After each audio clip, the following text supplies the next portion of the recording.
제 이름은 오수진. 남들은 저더러 성공했다고 말합니다.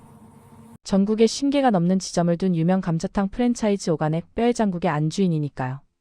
하지만 화려한 샹들리에가 비추는 이 거대한 집에서 저는 이름 없는 그림자일 뿐이었습니다. 시아버지 박병철 사장에게 저는 가난한 고아 출신 며느리 그 이상도 이하도 아니었습니다. 그의 얼음장 같은 눈빛 앞에서 저는 늘 죄인처럼 고개를 숙여야 했습니다. 그래도 버틸 수 있었습니다. 제게는 돌아가신 엄마가 남긴 단 하나의 유품, 불에 그을린 사진 한 장이 있었기 때문입니다. 20년 전 원인 모를 공방 화재로 엄마는 돌아가셨습니다. 제 더미 속에서 유일하게 찾아낸 앨범 속 사진. 사진 속 엄마는 세상 가장 행복한 미소로 유난히 붉고 영롱한 루비 목걸이를 하고 계셨습니다. 그 목걸이는 화마 속에서 흔적도 없이 사라졌지만 제 기억 속에서는 세상 가장 선명한 보석이었습니다. 저는 그 사진을 부적처럼 지갑에 품고 엄마가 끓여주시던 진짜 감자탕의 맛을 혀끝으로 기억하며 살았습니다. 언젠가 성공하면 엄마의 목걸이를 꼭 내 손으로 되찾으리라 다짐하면서요. 하지만 경고할 것 같던 제 일상에 균열이 생기기 시작했습니다. 남편 박민규의 귀가가 잦아졌고 그의 몸에서는 낯선 여자 향수 냄새와 거짓말의 냄새가 뒤섞여 풍겨왔습니다. 저는 애써 외면했습니다. 아들 서준이를 위해서라도 이 위태로운 평화를 깨고 싶지 않았습니다. 불안한 예감은 언제나 현실이 됩니다. 가맹점주 회의라며 나간 남편의 차를 뒤쫓은 그날 밤 저는 지옥을 보았습니다. 화려한 오피스텔 로비에서 남편은 젊고 아름다운 여자와 뜨거운 입맞춤을 나누고 있었습니다. 김아름. 최근 본사 마케팅 팀장으로 낙하산처럼 내려온 바로 그 여자였습니다. 그날 밤 집으로 돌아온 남편에게 증거를 내밀며 울부짖었습니다. 하지만 그는 가면을 벗어 던졌습니다. 그래 맞아. 아름 씨 사랑해. 너처럼 그림자 같은 여자랑 사는 걸 숨막혀 죽을 것 같았다고. 그는 오히려 이혼 서류를 내밀며 저를 협박했습니다. 시아버지 박 사장은 모든 것을 알고 있었습니다. 그는 저를 본사로 호출해 마지막 희망마저 짓밟았습니다. 감히 내 아들 앞길을 막아? 쓸데없는 소란 피우면 내 아들 서준이까지 빼앗고 알거지로 내쫓을 줄 알아. 죽은 듯이 살아. 그의 눈빛은 아들의 불륜을 꾸짖는 아버지의 것이 아니었습니다. 모든 것을 계획한 공모자의 서늘한 눈빛이었습니다. 결전의 날은 오간의 창립 20주년 기념 가족 만찬이라는 이름으로 찾아왔습니다. 시아버지는 중요한 발표가 있다며 저를 그 자리에 참석시켰습니다. 도살장에 끌려가는 심정으로 도착한 고급 레스토랑. 그곳에는 남편 민규와 보란듯이 그의 팔짱을 낀 상간녀 김아름이 앉아 있었습니다. 모욕감에 피가 거꾸로 솟았지만 저는 아들 서준이를 생각해 입술을 깨물었습니다. 바로 그 순간 제 심장이 멈췄습니다. 김아름의 하얀 목에서 제 지갑 속 사진과 똑같은 루비 목걸이가 악마처럼 붉은 빛을 뿜어내고 있었습니다. 20년 전 그 화재 속에서 사라졌던 엄마의 유품. 그 목걸이. 어떻게 당신이... 제 목소리는 비명처럼 터져 나왔습니다.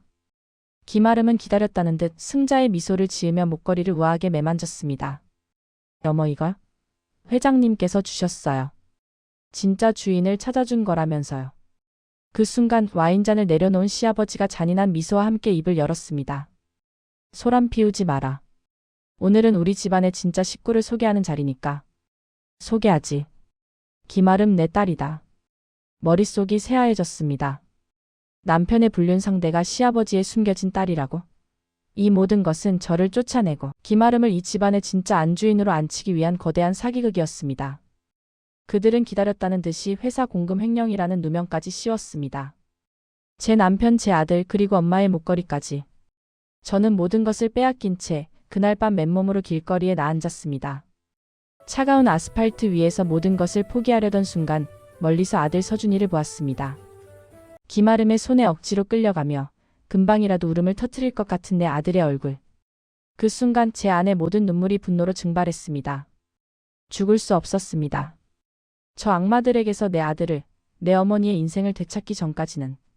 저는 수소문 끝에 고교동창이자 한 번 물면 절대 놓지 않는 집요한 변호사가 된 이진우를 찾아갔습니다. 제 이야기를 들은 진우는 그 목걸이가 모든 사건의 시작이자 끝이라고 확신했습니다.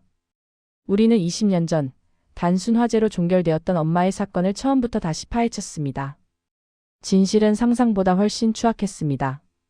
우간의 뼈해장국의 비법 레시피는 전부 우리 엄마의 것이었습니다.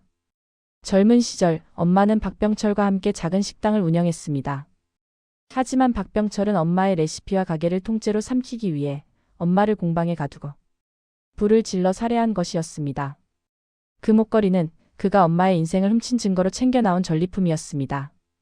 저는 더 이상 울지 않았습니다. 엄마가 제게 남겨주신 진짜 유산은 목걸이가 아니었습니다. 그 누구도 훔쳐갈 수 없는 제 혀와 영혼에 각인된 진짜 엄마의 손맛이었습니다. 저는 오간의 본점 바로 맞은편 허름한 상가의 작은 가게를 열었습니다. 상우는 엄마의 진짜 뼈의 장구. 진우는 변호사로서 박병철 일가의 검은 돈 흐름을 집요하게 추적했습니다. 제 가게는 금세 입소문을 탔습니다. 가짜가 흉내낼 수 없는 깊고 진한 원조의 맛에 사람들은 열광했습니다. 오간의 본점은 손님들의 발길이 뚝 끊겼고 가맹점주들의 항의와 소송이 빗발치기 시작했습니다. 복수의 무대는 박병철이 추락하는 이미지를 만회하기 위해 연 신메뉴 발표회였습니다. 진우의 도움으로 기자 신분으로 잠입한 저는 기마름이 단상에 올라 인사를 하는 순간을 기다렸습니다. 그 신메뉴 그것도 훔친 겁니까? 제 목소리에 모든 시선이 쏠렸습니다. 제가 신호를 보내자 행사장 대형 스크린에는 그들이 준비한 화려한 영상 대신 지옥의 증거들이 재생되기 시작했습니다. 20년 전 박병철이 방화 브로커와 통화하는 생생한 음성 파일. 피 묻은 엄마의 레시피 노트. 그리고 박민규와 김아름이 본사 공금을 빼돌리는 CCTV 영상까지. 행사장은 아수라장이 되었습니다. 박병철은 경호원들에게 소리쳤지만 이미 대기하고 있던 경찰들이 그의 팔을 붙잡았습니다. 박민규와 김아름 역시 수갑을 찬 채 끌려나갔습니다. 그들이 피와 거짓말로 쌓아 올린 감자탕 제국은 그렇게 한순간에 잿더미가 되었습니다. 저는 아들 서준이를 되찾았습니다. 그리고 엄마의 이름으로 다시 시작했습니다. 엄마의 진짜 뼈의 장국은 정직과 진심으로 전국에서 가장 사랑받는 브랜드가 되었습니다. 어느 날 증거물로 압수되었다가 되돌려받은 엄마의 루비 목걸이를 목에 걸었습니다. 20년 만에 진짜 주인에게 돌아온 목걸이. 차가운 보석이 제 체온에 닿아 따뜻하게 빛났습니다. 이것은 더 이상 원한의 상징이 아니었습니다. 엄마의 사랑이자 모든 것을 이겨낸 제 승리의 증표였습니다. 저는 아들 서준이의 손을 잡고 비로소 환하게 웃었습니다.